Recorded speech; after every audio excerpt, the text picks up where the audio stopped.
Let's look at the past month and a half, if you will. What has been the hardest thing for you to deal with? The hardest thing for me to deal with, Carrie, this last month has just been going from the virus shutting everything down to us being called to action. We've had multiple police brutality situations. We've had people protesting, wanting to get the message out. But I really realized that I need to be a part of the positive message and make sure that doesn't get lost in all the chaos going on for people to actually hear from a reasonable, respectable person who cares about everyone involved.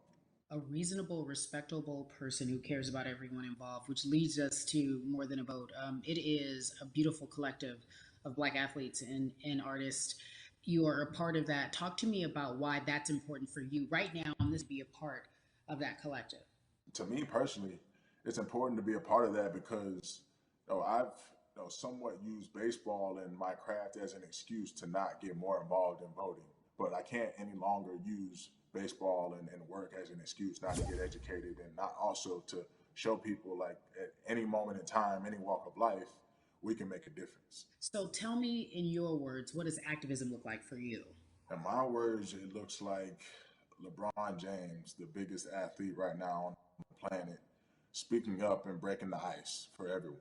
But I think for the first time, people see and hear from us. So now we have white teammates, we have other people speaking up and realizing, okay, like this is how we go about doing this. And to me right now, social media, athletes speaking up, entertainers speaking up, like we're trying to do with More Than a Vote. You said something I thought was so key because covering sports for so long, I know that it's tough for Black players specifically in Major League Baseball to talk about how they feel. Adam Jones did it in a very eloquent way early on, but there are very few that are vocal. You said you all were afraid. Why use that word and why were you afraid? We was afraid because in 2019 there were 68 of us total, and there are 38 teams. There's 25-man roster on each team. There's a 40-man roster, which is on each team as well, and there aren't many of us. So we're outnumbered in that sense, but not always in a negative way when it comes to our teammates and our clubhouses. But to get to this point, you have to move a certain way. You got to be careful what you say. You can't ruffle feathers. You can't come off in any way. Much like other Black entertainers, much like yourself, probably having to live through life every day. But to get to the highest level, you got to button up. You got to be seen and not heard. So baseball is, like I said, it was time for us to try and speak up and make a difference and show it's okay to do so because we can't be quiet any longer. That is a button up, be quiet, be seen but not heard. That is a an expression that a lot of Black folks can relate to in whatever aspect of professionalism that they experience, especially if they don't work for themselves. They just feel that. That is also a socialization that we have as Black folks, well, especially like you said, if you want to get to the higher level. And for so long, I felt it bubbling right underneath the surface that so many of us who were in whatever positions we were, who had platforms, were tired of pretending and looking the other way and spending so much time making others comfortable while we were uncomfortable. Do you feel that this is the type of movement that is sustainable, or is it just for a time? No, it takes everyone joining in on the conversation. And right now, I feel like more than ever, there is little things as possible to distract from bigger issues. And we saw on draft day, we saw our president, Theo Epstein, holding up the sign saying Black Lives Matter and wanting to include the rest of MLB in that. But now we're having those conversations as well. So I definitely think this is sustainable. And it's not always just going to be the popular thing to do. This is something that people want to get right because they know we care. Jason, you said you think it's sustainable, that what you're seeing, especially with your colleagues in baseball, that this can be something where you're feeling more comfortable, feeling more safe to share how you feel about social injustice and police brutality.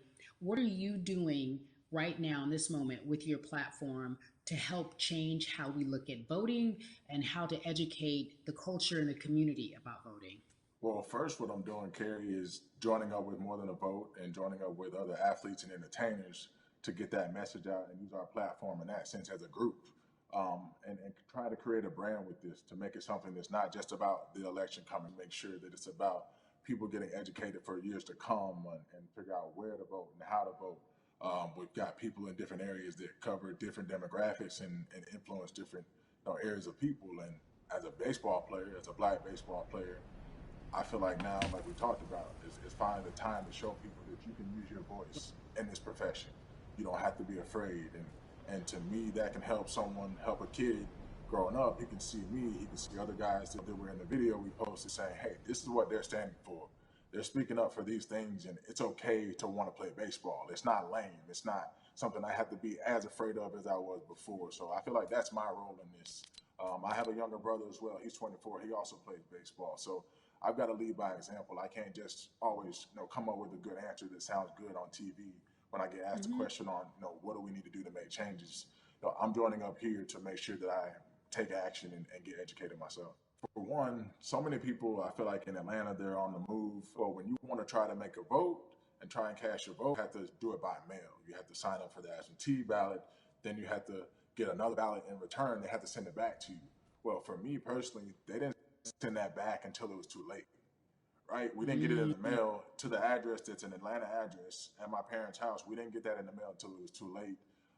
And then from other friends and family that are still in Georgia right now, I just hear about them being held in lines too long and trying to get off work. And we know how it is for any family, but let alone a black family in a city or in the suburbs trying to take care of their family and trying to provide for them, try to get off work.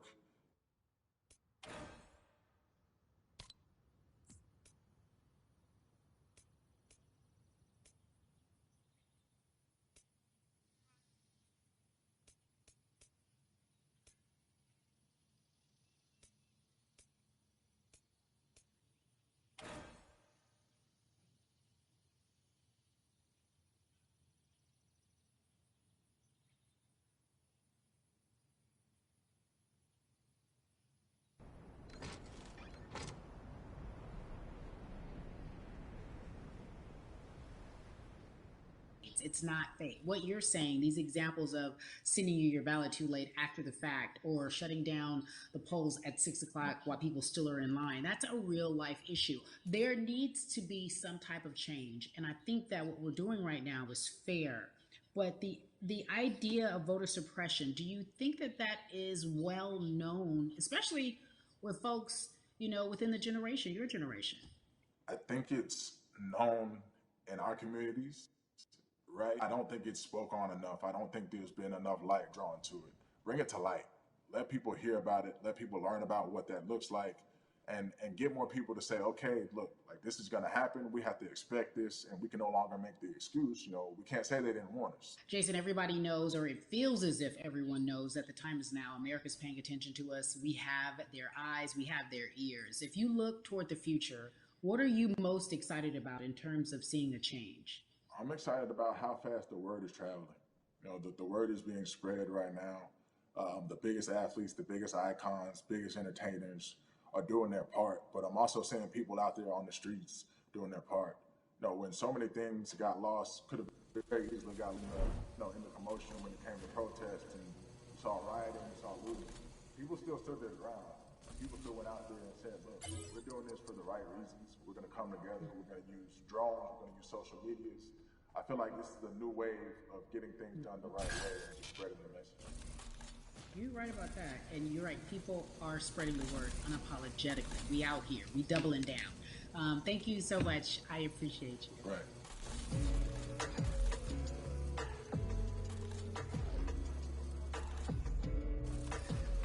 Yeah, la.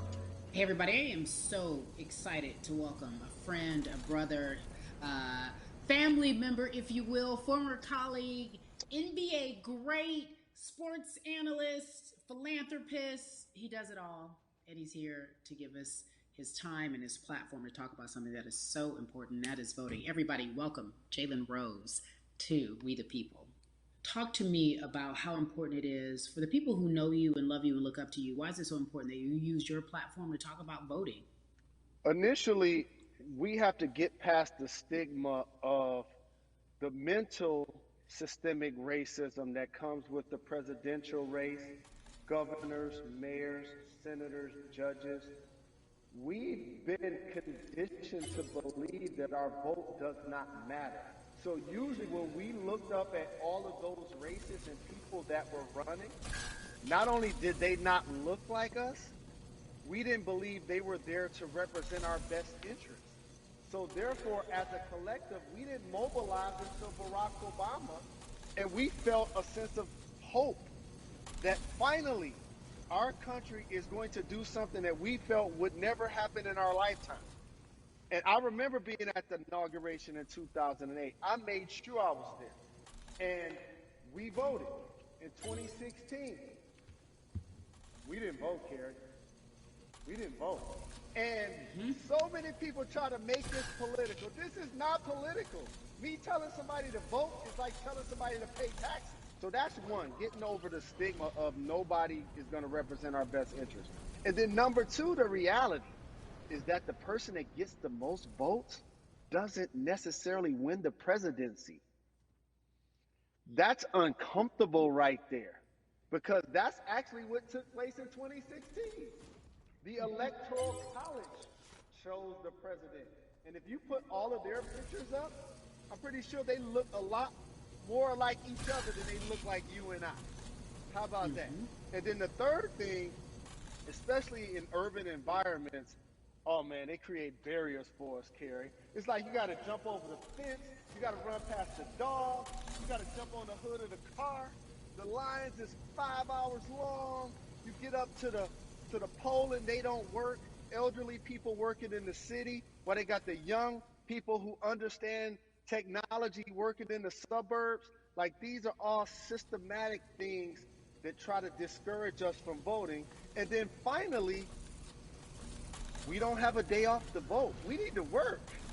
So we don't get a day off. It's going to be a full day, and I got to work to pay my bills. So you know what I'm going to do? I'm going to mail in vote. And you know what you want people to realize that counts too. So your vote will be counted if you're able to mail it in. So those are a few things that I hope that we can do and mobilize. And shout to LeBron and his team. Shout to you and everybody involved. We will make a difference. Well, let's talk about more than a vote. There is a black collective of athletes, of artists coming together and saying voter suppression is a real deal, especially in the black community. When you just talked about, I got to work, so I can't go vote. And then when we do get in the booth, just in case we don't have to work, do we know who we're voting for? Not only do we have to vote, we got to be educated. And it's not always even about the man who's in office or the woman who's in office for president. It's about your local elections. It's about the people who are your DAs, your state DAs, like the people who actually make change in your community, who will